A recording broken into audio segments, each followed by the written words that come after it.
Maître Massène Gauthiassé, bonjour. Bonjour. Dans votre rapport envoyé au Conseil des droits de l'homme à Genève, vous citez les noms de quelques 80 prisonniers politiques au Congo-Brazzaville. Le pouvoir affirme qu'il s'agit de personnes qui ont enfreint la loi et porté atteinte à l'ordre public. Qu'est-ce qui vous permet de dire que ce sont des prisonniers politiques? Non, mais ce sont bien des prisonniers politiques dans la mesure où ce sont des responsables des partis politiques. On était en période de pré-campagne. D'abord, le peuple a protesté contre une décision, celle de changer la Constitution. Ça, c'était en octobre 2015. Oui, c'est ça justement. Mais les arrestations ont commencé même en amont, donc bien avant. Les premières arrestations, c'était les hommes de Boukadia qui avaient fait une réunion pour dire tout simplement on ne peut pas modifier la Constitution. Modeste Boukadia. Et ensuite, il y a eu les personnalités qui ont été arrêtées chez le président Clément Nyirassa. Et après les différents meetings, on a procédé aux rafles dans des quartiers. Et ceux-là, les gens qu'on a pris, c'était des militants reconnus de certains partis politiques ou de la société civile. Donc ce sont des prisonniers politiques. Alors l'un des plus anciens prisonniers que vous citez dans ce rapport, c'est Paulin Makaya, le président du parti Uni pour le Congo, qui a été arrêté dès le 23 novembre 2015. Il a été condamné le 25 juillet dernier à 2 ans de prison ferme pour atteinte à la sûreté intérieure de l'État. Pourquoi dénoncez-vous cette condamnation? Mais on la dénonce justement parce que c'est quelque chose qui a été fabriqué. Paulin Makaya, il mobilisait pas mal de monde. Il disait non au changement de la Constitution. Il était dans le collimateur du pouvoir. Oui, il était dans le collimateur, donc comme tout le monde. Mais pourquoi lui plus qu'un autre, puisqu'il n'a pas été le seul homme politique à protester contre la réforme constitutionnelle? Non, mais parce que lui, il était très en vue. Il venait de l'Europe, de Londres, et par rapport aux partis traditionnels qui étaient sur place, qui sont souvent mis en cause par les militants parce qu'ils sont inféodés un peu au pouvoir, ils sont plus ou moins corrompus. Lui, il est arrivé, comme on dit, avec des mains propres. Donc,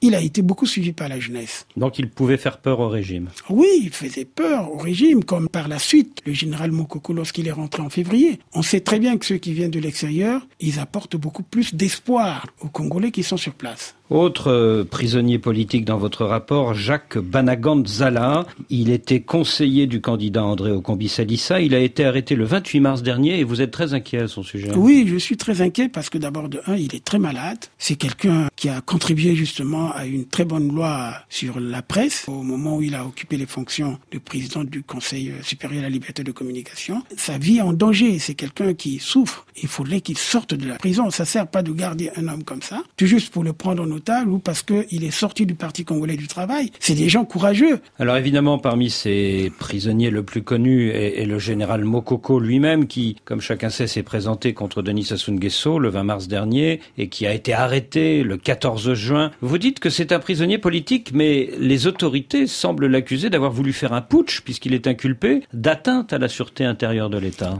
Est-ce qu'eux, ils peuvent le démontrer? On voulait tout juste faire taire Mokoko, parce que s'il avait accepté la victoire du président Sassou, il n'allait pas avoir ses ennuis. On l'a arrêté pour faire peur aux gens. Lorsque on veut mettre en difficulté un adversaire, on le traite de fomenter un coup d'État. Dans le camp du général Mokoko, votre rapport met aussi en exergue 2 de ses collaborateurs les plus proches qui sont actuellement en prison. Le coordonnateur de campagne Anatole Libongo Ngoka et un autre de ses adjoints, Jean Ngwabi Akonjo, sur lequel vous avez des nouvelles alarmantes? Oui, bien sûr. Nous avons des nouvelles alarmantes sur la santé de Jean Ngwabi. Il a perdu sa vue. Pendant sa détention? Pendant sa détention, justement, c'était quelqu'un qui était bien portant et qui faisait partie du noyau de campagne du général Jean-Marie Michel Mokoko. Et c'est lui qui a été le premier arrêté au moment où il voulait ramener les procès-verbaux du candidat Mokoko. Il a été arrêté le 25 mars. Oui, il a été arrêté le 25 mars parce qu'il était dans la partie nord du Congo. Et lorsqu'il a été arrêté, on lui a confisqué tous les résultats qu'il avait parce que les résultats en sa possession démontraient bien que même dans la partie nord, le président Sassou n'avait même pas eu ne fût-ce que 10%.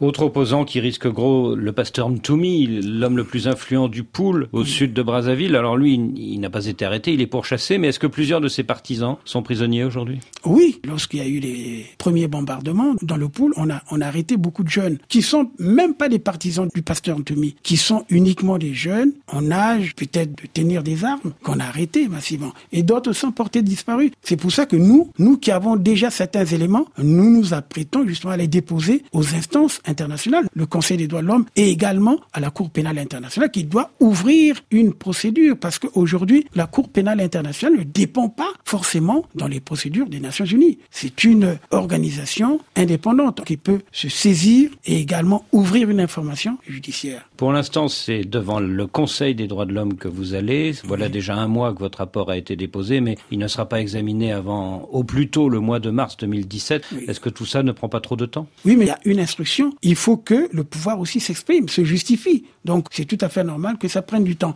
Mais entre-temps, la communauté internationale est au courant des faits graves, des violations des droits de l'homme, des abus qui se sont déroulés au Congo. Maître Massène Gothiassé, merci.